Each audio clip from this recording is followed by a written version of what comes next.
Aquí estamos nuevamente en esta segunda parte de este diálogo con respecto a lo que es la historia clínica psiquiátrica y cómo llegar a hacer un diagnóstico efectivo y adecuado, ¿no?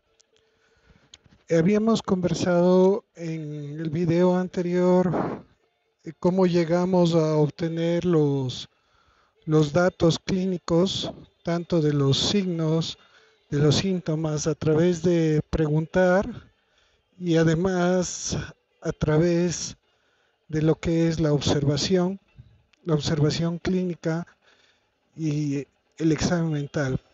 De esa manera también hablamos acerca de la necesidad de que una vez que tengamos la información podamos hacer un listado de problemas, de signos y síntomas que consideremos que sean pertinentes y adecuados para poder luego ser abordados como parte de un diagnóstico psicopatológico y posteriormente parte de un diagnóstico sindrómico, como es necesario hacerlo como parte del ejercicio cognitivo y parte del entrenamiento.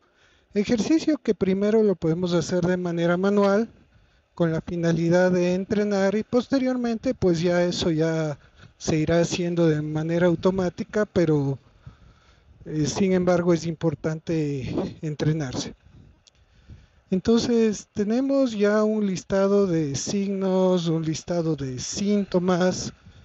Hemos detectado los factores predisponentes, precipitantes, perpetuantes, tanto de índole biológico, psicológico y social. Desde la parte biológica, antecedentes hereditarios, antecedentes personales, antecedentes de tratamientos previos y respuesta a los tratamientos, mientras que la parte psicológica, la presencia de eventos traumáticos en la infancia, en la niñez, adolescencia, lo que es su desarrollo a lo largo de la vida y presencia de algunos otros tipos de elementos que puedan estar afectando o incrementando la posibilidad de agravar este cuadro clínico que se está evaluando. Entonces, se hace importante que ya una vez que tenemos ese listado, pasemos al diagnóstico psicopatológico que sí, realmente está relacionado ya más a áreas específicas del funcionamiento mental, de la psicopatología, es decir, de la presencia de fenómenos que no son considerados dentro del rango normal y que generan gran malestar en el paciente, ya sea de una forma consciente o inconsciente, pero que sin embargo están agravando lo que es la sintomatología clínica que le lleva a la consulta al paciente y le lleva al control. Entonces aquí sí tenemos que ordenar los signos y los síntomas acorde a la psicopatología. Es así como nos encontramos psicopatología de la psicomotricidad, donde describimos esos signos y síntomas que son compatibles con estos trastornos. Tenemos la psicopatología de la conciencia. Si encontramos signos, síntomas, le empezamos a hacer el listado de argumentos que justifiquen el diagnóstico de una psicopatología de conciencia. Y así sucesivamente con lo que es psicopatología de la orientación, psicopatología de la atención, psicopatología del lenguaje, psicopatología del pensamiento, psicopatología del ascenso, percepción, psicopatología del afecto, psicopatología en cuestión de memoria, juicio. Además de psicopatología del sueño, psicopatología de los trastornos de conducta alimentaria y psicopatología de la sexualidad en caso que es necesario. Entonces abordamos y en cada una de estas psicopatologías, como una especie de taxonomía, le vamos colocando los signos y síntomas pertinentes que encontramos en esa historia clínica o datos importantes que debamos considerar para poder hacer después el diagnóstico posterior. Una vez que tenemos realizado el diagnóstico psicopatológico, por ejemplo, tengo un paciente donde evidencio un estado de conciencia adecuado, por lo tanto no hay psicopatología de la conciencia, un nivel de atención con tendencia a la hiperprosexia, es decir, que hay incremento de la atención, lo que querría decir que hay una psicopatología de la atención. En cuestión de la memoria, encontramos hiperemnesia, que podría ser parte de un trastorno de psicopatología de la memoria. Posteriormente encontramos un lenguaje acelerado, verborreico, desorganizado, circunstancial, y en ocasiones incluso con un cierto trabado que es debido a la aceleración en realidad del pensamiento. Entonces tendríamos una psicopatología del lenguaje. Si encontramos aceleración del pensamiento, caracterizado con la presencia de ideación delirante de tipo megalomaniaco, grandilocuente y con una cierta mixtura de paranoia, de suspicacia, que es compatible con el estado de ánimo eufórico que tiene el paciente, encontraríamos que ahí hay psicopatología del lenguaje, psicopatología del pensamiento. Luego, a nivel de senso-percepción, podríamos tener la presencia de alucinaciones de tipo auditivo, de autorreferencia, donde la persona recibe mensajes de ángeles, de Dios, de espíritus, que le ordenan y le dicen que es un elegido. Entonces estaríamos frente a una psicopatología de la senso-percepción. En lo que es afecto, podríamos encontrarnos frente a un paciente que está eufórico, acelerado, grandilocuente, está entre alegre e irritado, explosivo. Entonces podríamos hablar de que hay psicopatología del afecto. En lo que es inteligencia, podríamos encontrar inteligencia normal. Aquí es clave darnos cuenta cuál es la psicopatología que está marcando el trastorno que está presente.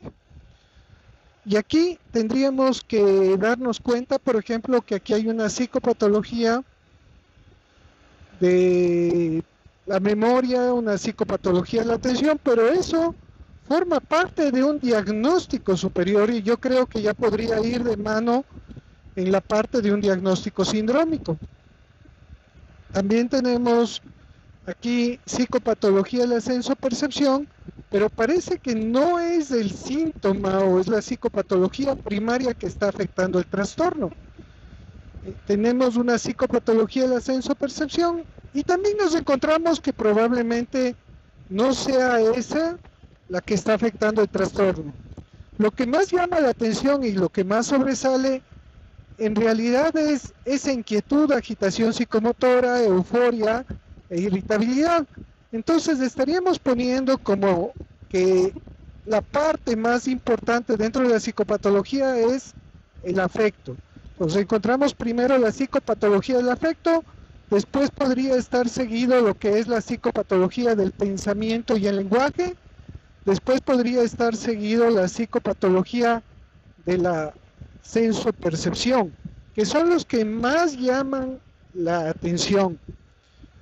Obviamente todo esto también se mantiene los signos, la sintomatología correspondiente a factores precipitantes, predisponentes y perpetuantes. Entonces nos damos cuenta que básicamente tenemos tres trastornos psicopatológicos presentes de una manera importante, mientras que lo de la atención y con lo de la memoria, que podría estar relacionada más con el afecto, por el hecho mismo de la euforia, donde está mucho más suspicaz, mucho más atento, y podría ir de la mano también con lo que es la hiperemnesia, el recordar muchas cosas y con un pensamiento acelerado, ¿no? Entonces, aquí podríamos quedarnos con 3 trastornos psicopatológicos que hemos identificado. Entonces, ya hemos hecho el resumen de los signos y síntomas, hemos hecho lo que es ordenar esos signos y síntomas en un diagnóstico psicopatológico. Ahora, en base a eso, vamos a organizar los signos y síntomas que encontramos en cada una de estas psicopatologías en un diagnóstico sindrómico. Los síndromes son mucho más anteriores a lo que es el diagnóstico definitivo.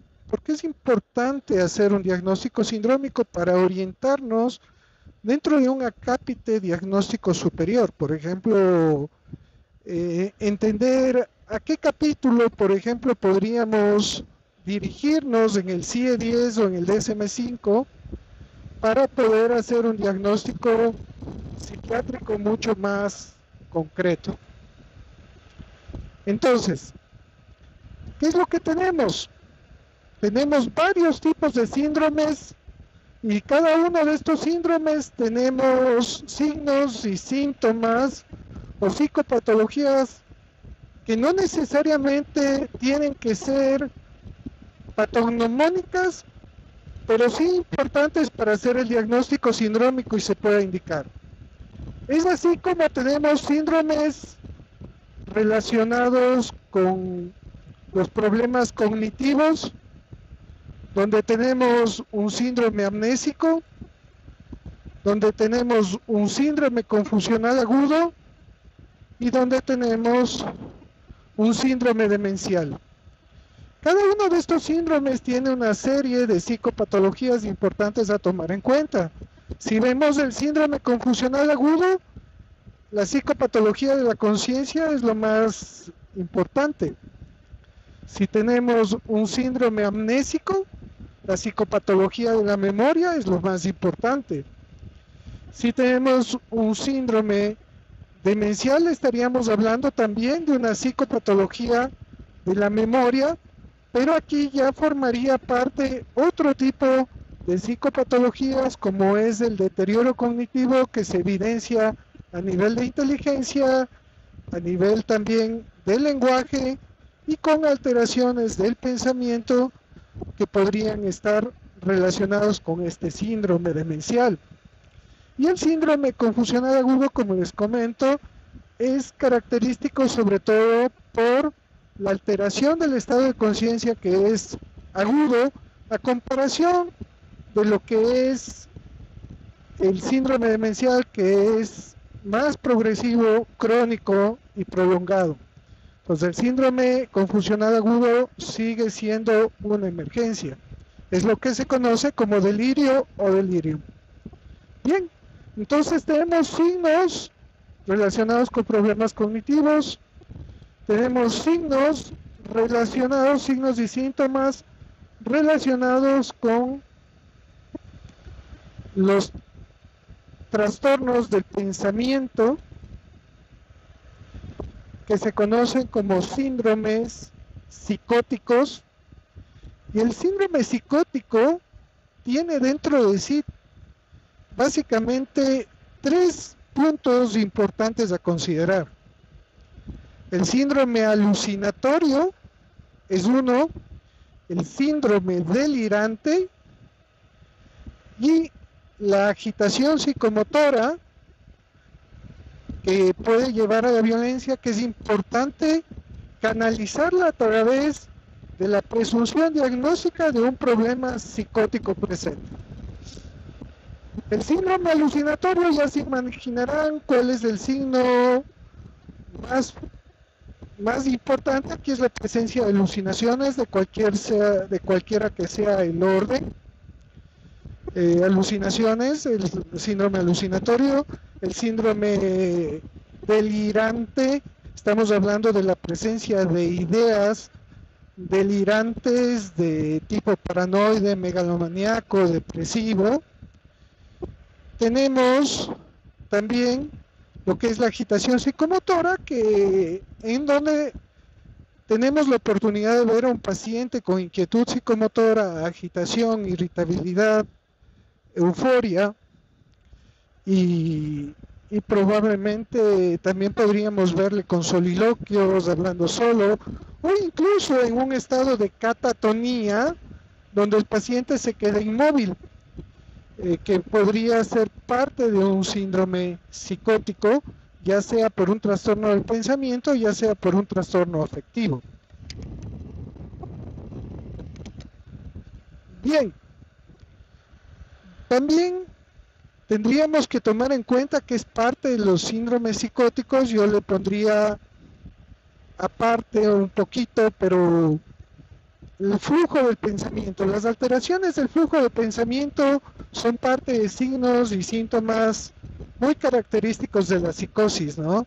El sentir que me roban lo que estoy pensando las otras personas, o el sentir que me imponen ideas y me meten ideas en la cabeza, o el hecho de sentir que puedo transmitir mis pensamientos a través de telepatía a otras personas, o que recibo mensajes de manera extraña, como puede ser a mi mente a través de la energía de las raíces de las plantas, por ejemplo, de la televisión, ideas bastante extrañas, incluso acompañado en ocasiones con sensaciones de posesión.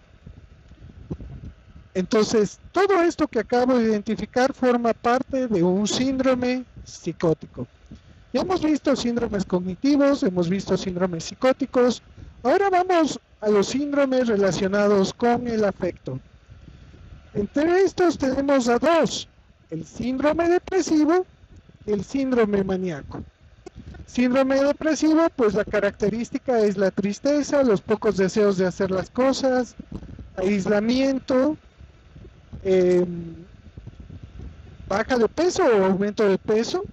Entonces, ideas suicidas que pueden estar presentes son parte del síndrome depresivo.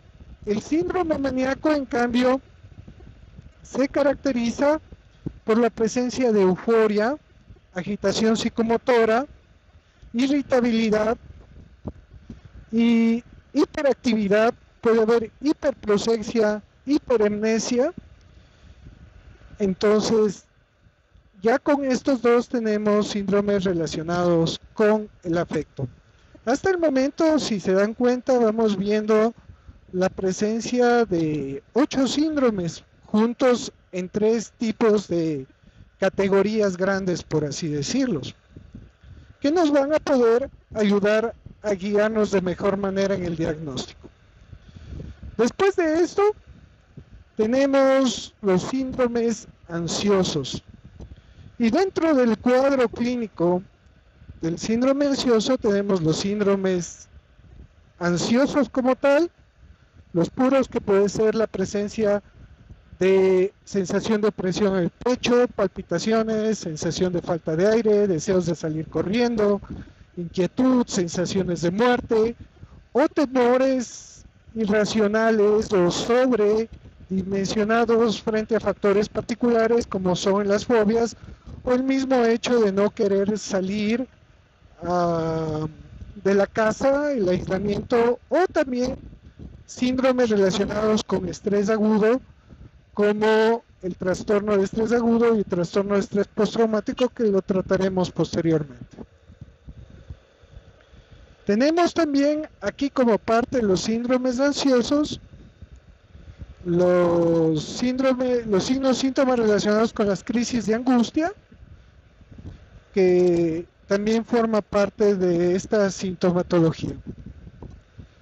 Adicionalmente tenemos el síndrome obsesivo, que se caracteriza por la presencia de pensamientos intrusivos, circulares, perseverantes, insistentes. Está relacionado con una alteración del pensamiento, sí, pero a diferencia de las ideas delirantes, la característica es que los pacientes que tienen un síndrome obsesivo, por lo general, son conscientes de lo absurdo que resulta pensar así. O sea, piensan que lo que están imaginándose es absurdo. A veces puede acompañarse solamente de rumiaciones obsesivas, pero también puede acompañarse de un síndrome compulsivo, haciendo esto si están los dos juntos, de un síndrome obsesivo compulsivo. Entonces tenemos que la compulsión es el acto frente a estos pensamientos que tienen por finalidad evitar a los mismos y de esa manera generar una cierta calma o tranquilidad y se convierten en rituales. Entonces aquí tenemos otros signos y síntomas a considerar dentro de esto. Entonces hemos visto síndromes cognitivos, hemos visto síndromes relacionados con alteraciones de pensamiento, síndromes relacionados con la sensopercepción, síndromes relacionados con el afecto. Ahora tenemos otros síndromes que podríamos llamarlos somáticos, importantes,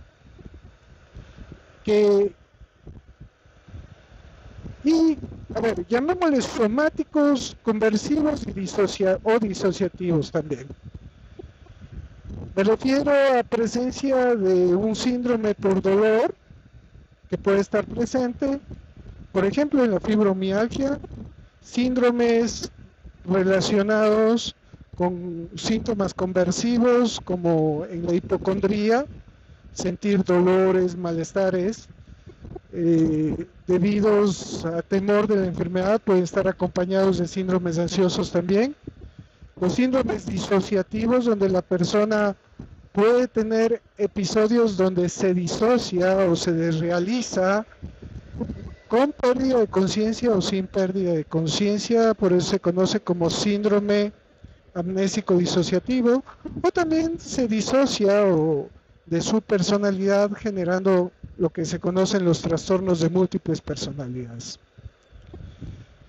Asimismo tenemos otros síndromes relacionados con la conducta alimentaria, por ejemplo, tenemos ya que esto vendría a ser parte de los trastornos, anorexia, bulimia o la combinación de ambos.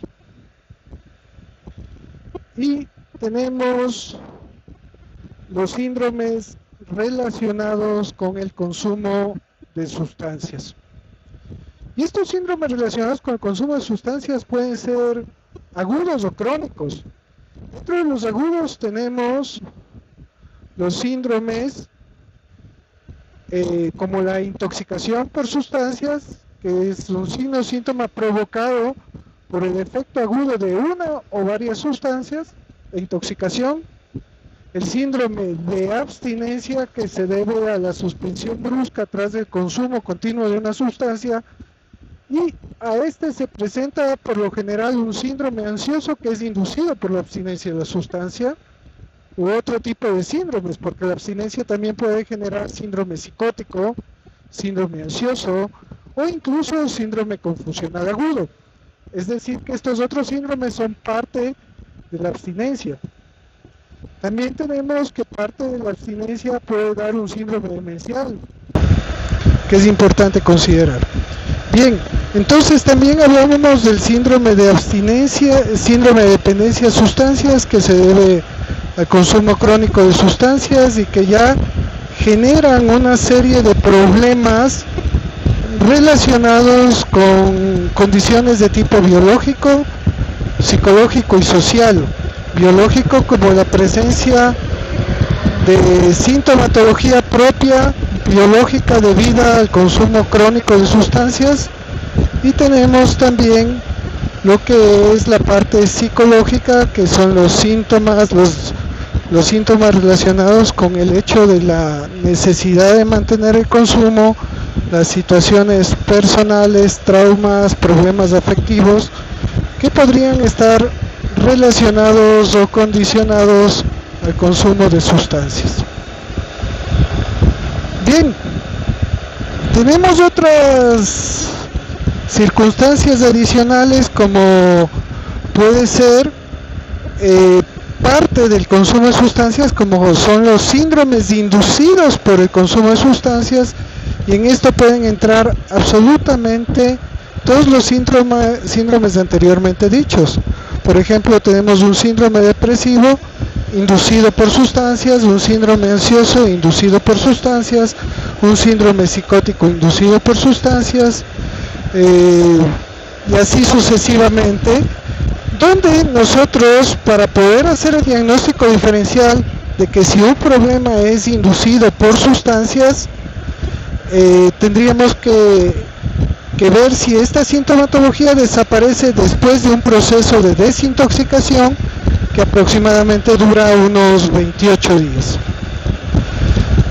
Bien, con eso, con el caso y el ejemplo que colocamos anteriormente, nos acabamos de percatar que este caso que yo les presenté tiene características de la presencia de un síndrome maníaco preponderante y un síndrome psicótico. Entonces, aquí nosotros ya tenemos una idea clara de que ya podemos estar pensando en un trastorno psiquiátrico específico que cumple los criterios diagnósticos para un trastorno psiquiátrico. Entonces, tenemos que la psicopatología del pensamiento y la psicopatología del afecto se juntaron para hacer dos diagnósticos sindrómicos, como es el síndrome psicótico y el síndrome maníaco. Los otros signos o trastornos psicopatológicos podrían ser parte comórbida de estos otros síndromes, ¿no? Entonces, bueno, después de esto hacemos algo que con frecuencia no se suele hacer, pero es un ejercicio cognitivo bastante interesante. Y nos hacemos una serie de preguntas. ¿Será que estos signos o síntomas que hemos encontrado en cada uno de estos síndromes o en esta psicopatología son simulados? Y así empezamos con el diagnóstico diferencial por pasos. Descartamos que sea una simulación o un trastorno facticio, es decir, si existe una ganancia secundaria o no dentro del proceso, o si el paciente está simulando. Si descartamos eso, vamos al paso 2, donde descartamos y nos preguntamos, ¿será que estos signos o síntomas, esta es la pregunta, estos signos o síntomas son compatibles con el consumo de alguna sustancia, alcohol, drogas o algún otro tipo de medicina puede estar provocando esta sintomatología?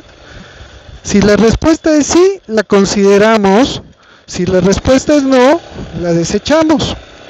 Tomemos en cuenta que dentro de este diagnóstico diferencial pueden haber múltiples diagnósticos, ¿no? Entonces puede ser que la persona tenga un consumo de sustancias comórbido a su trastorno psiquiátrico, lo que se conoce como patología dual. Bien, después de eso pasamos al tercer paso, que es: ¿será que estos signos síntomas están siendo justificados por la presencia de un trastorno o una enfermedad médica o condición clínica física que puede estar justificando? Estamos hablando de epilepsia, problemas endocrinos y otros que podrían estar favoreciendo este tipo de sintomatología. Entonces aquí es donde pensamos en realizar los exámenes complementarios. Entonces aquí es donde es importante ponernos a pensar en cuáles son los exámenes a pedir, y estamos hablando de exámenes de laboratorio, de sangre completo, hemograma, glicemia, urea, creatinina, pruebas de función hepática, pruebas de función renal, pruebas tiroides, en caso de ser necesario también pruebas de embarazo, y lo que se considere en adultos mayores de electrolitos, por ejemplo, es importante. Examen de orina, examen de heces.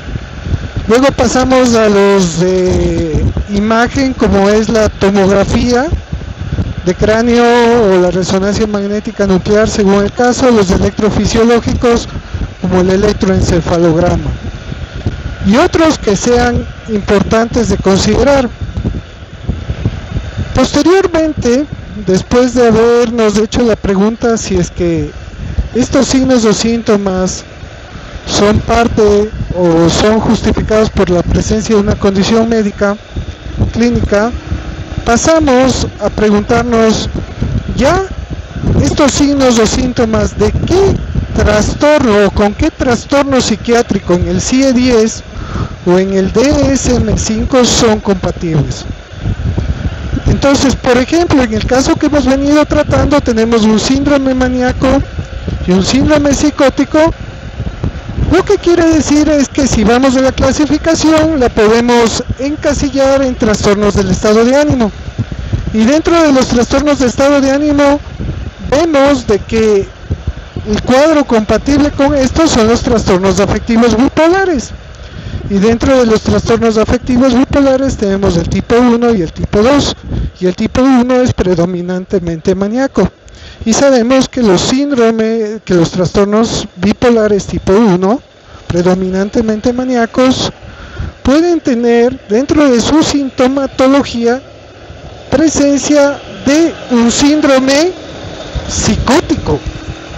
Entonces ya nos estamos dando cuenta y aquí diríamos sí, hay signos y síntomas que son compatibles con un trastorno afectivo bipolar de tipo maníaco.